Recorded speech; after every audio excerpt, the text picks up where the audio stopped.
Welkom bij Onder Vier Ogen, het programma waarin ik als presentator op zoek ga naar de persoon achter iemand die wij vanuit de media kennen. Een bekende Venrayenaar. En vanavond, zo net voor de carnaval, en hier in Venray zeggen we de vastelovend, is dat niemand minder dan Milton Cavus. Dag Milton. Hallo Rob. Beetje onwennig om met elkaar in het Nederlands te praten, maar we gaan dat wel doen. Hey, jouw achternaam, Cavus, klinkt niet echt Venrays. Nee, dat klopt ook. Ik heb een Griekse vader. En vandaar die achternaam. Ik heb wel een Venrayse moeder. Maar, een Griekse vader. Ja. En die Griekse invloed, die Griekse mix tussen het Venrays en het Grieks, heeft dat nog invloed gehad op jouw jeugd? Ja, dat denk ik wel. Dat heb je altijd wel. En, ja, ik ben wel een vastelovensvierder, zoals ze dat dan in Venray zeggen. Maar ik heb die Griekse roots, daar hecht ik ook wel veel waarde aan. Ja, maar wat is dan dat Griekse, wat bij jou er nog in zit? Misschien af en toe ook wel de temperamentvolle. Ja? Dat komt van tijd tot tijd toch wel even bovendrijven. Dat ik net even iets maar je komt toch altijd heel rustig en relaxed over? Ja, dat klopt. Dat is dan mijn moeders kant dan, denk ik. Ja. Spraken jullie thuis ook Grieks? Nee, dat deden we niet. Nee. We spraken Nederlands, ook geen dialect. Omdat dat mijn vader ook niet aan wilde doen natuurlijk. Want jouw vader is destijds begin jaren 70, eind jaren 60? Begin jaren 60 zelfs. Begin jaren 60, ja? Is hij naar Nederland gekomen. En ja, in hotel terechtgekomen. Hotel waar mijn moeder woonde. Dus vandaar, zo hebben ze elkaar tegenwoordig ontmoet. zit daar Café het Upke. Het Café het Upke, ja, dat is het. Maak even een klein sprongetje. Je hebt altijd in Venray gewoond. Je bent hier naar school gegaan. En toen ging je studeren. Wat heb je gedaan? Ik heb grafische school in Eindhoven gedaan. En dat heb ik 4 jaar gedaan. En daarna ben ik in de militaire dienst en toen aan de slag gegaan. Ja, grafische school, creatief. Ja, dus absoluut. Dat kennen we ook een beetje. Wat heb je toen je klaar was met de militaire dienst? Toen ben je gaan werken. Wat heb je toen gedaan? Toen ben ik in Eindhoven gaan werken bij een lithografisch bedrijf. Die had je toen ook nog echt nodig voor de drukkerswereld. Tegenwoordig is dat allemaal digitaal. En een aantal jaren in Eindhoven gewerkt. En 10 jaar nog in Tilburg gewerkt. Maar dat was bij een uitgeverij. En dat had eigenlijk niks meer met dat grafisch te maken? Of wat deed je bij die Nou, dat uitgeverij? deed ik wel drukwerk inkoop en zo. Dus het was toch wel zeker dat ik nog steeds aan verwant was. Ja. Oké. Creatief hadden we het al over, hè? Op een gegeven moment kwam je er ook achter dat je wel muzikaal was. In ieder geval, dat had je belangstelling.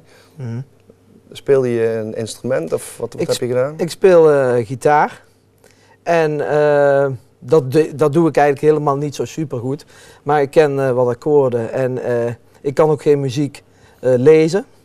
Maar ik kan wel melodietjes bedenken en ik kan wel een leuk tekstje schrijven. Want je hebt ook nog in een bandje gespeeld. Ik heb ook nog in een bandje gespeeld inderdaad. Hoe heette die band? Bestaat die Traveler. nog? Nee, die bestaat al lang niet meer. Nee. En je was daar de gitarist of zanger-gitarist? Zanger-gitarist, ja.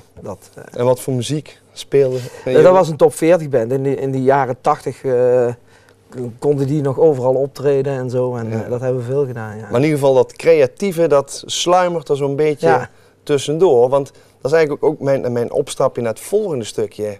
Nou, het volgende stukje in je leven. Nog niet zo lang geleden ben je een eigen bedrijf begonnen. Ja. Hoe heet dat bedrijf? Studio Spinazie. En dat doe je alleen?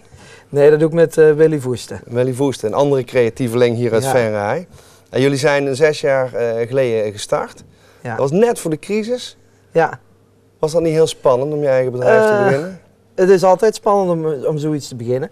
Ja, je staat op een duikplank, zeg ik altijd, en je moet in een zwembad springen. Of tenminste, dat ben je van plan te gaan doen. Maar waarom wou jij je eigen bedrijf beginnen? Je had toch een prima baan, of niet? Ik had een prima baan, ja. Maar ik wilde dat altijd. Ik had toch een beetje ondernemerschap in me zitten. En dat zat al zo diep dat ik denk, ja, of ik ga het nu een keer doen, of ik zorg dat ik lekker in Tilburg blijf werken, met leuke collega's, maar de afstand en zo. Ja, maar 6 jaar geleden heb je die sprong in het diepe gewaagd. Hoe gaat het met Studio Spinazie? Ja, gaat prima, fantastisch eigenlijk. Waarom die naam eigenlijk? Ja, op een gegeven moment waren we een hele hoop namen aan het verzinnen. En op een gegeven moment vonden we het wel heel erg belangrijk dat er een stukje kracht naar voren kwam. Op het moment dat klanten met ons gaan werken, worden ze er zelf beter van, zelf sterker van. En dat is achterliggende gedachte. En wat is jullie kracht, als je het toch over kracht hebt? Waar zit bij jullie de spinazie? Hè? Creativiteit vooral. En Ja, zoals ze buiten de gangbare paden denken, maar wel altijd gericht op het goede idee. Een goed idee is veel belangrijker. Want hoe doen jullie dat dan met z'n tweeën? Om tafel zitten of ieder gaat zijn eigen weg. Met onze medewerkers ook om tafel zitten. Brainstormen. Je kunt alles roepen, maakt het niet uit. Gekke dingen bestaan niet wat dat betreft. Wat is het gekste wat jullie ooit bedacht hebben? Het gekste wat we ooit bedacht hebben? Je zegt, ja, gek bestaat niet.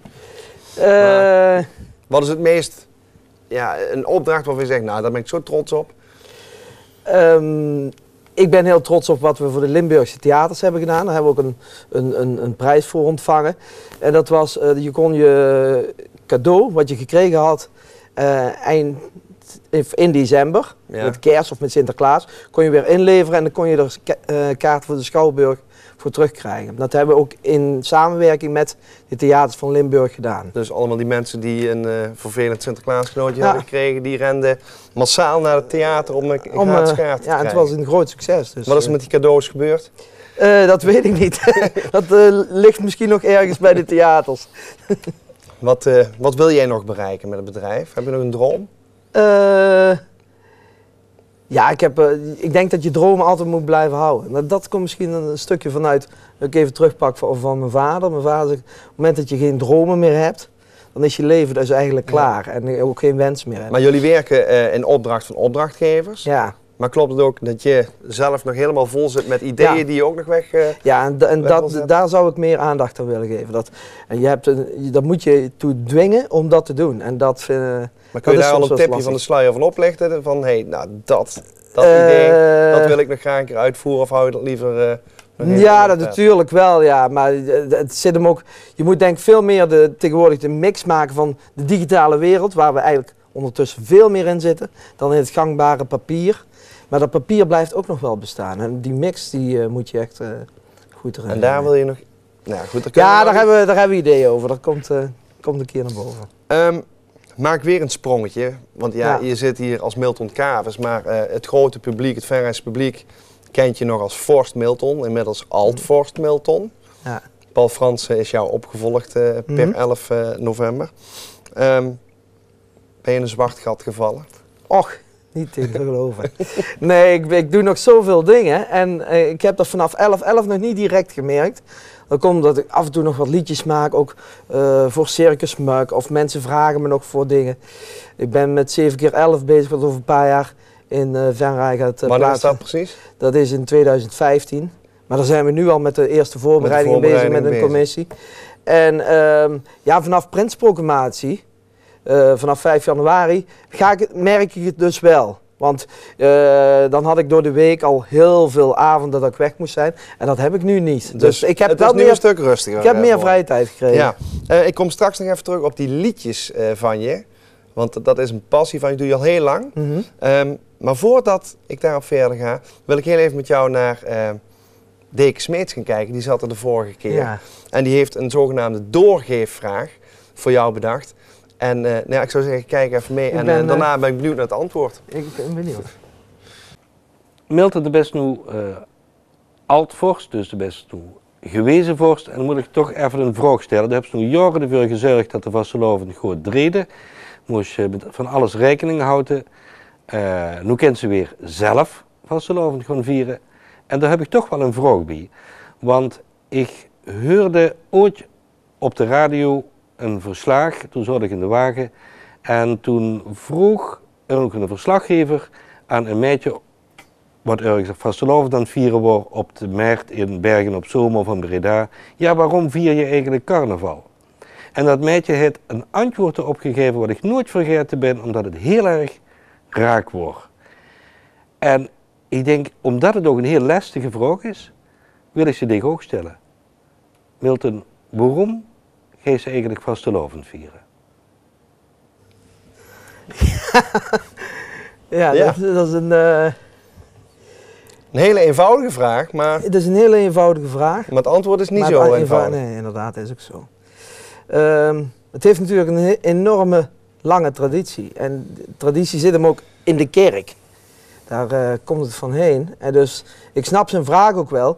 Alleen, die traditie op die manier, die bestaat niet meer. We vieren alleen het feestje nog wel, maar die kerk, de meeste vergeten we. Maar de vraag is, waarom vier jij carnaval? Waarom ik carnaval? Vastelovend. Omdat ik het wel een hele mooie traditie vind, omdat ik er echt van kan genieten. En omdat een paar dagen in het jaar zo gek te mogen doen of jezelf mogen zijn, dat zeggen ook wel eens mensen, is toch wel heel apart. Je kunt heel creatief zijn op dat moment. En dat kijkt niemand direct van op. Ja, Want, weer dat creatieve, hè? Ja. Dat blijft maar borrelen bij je.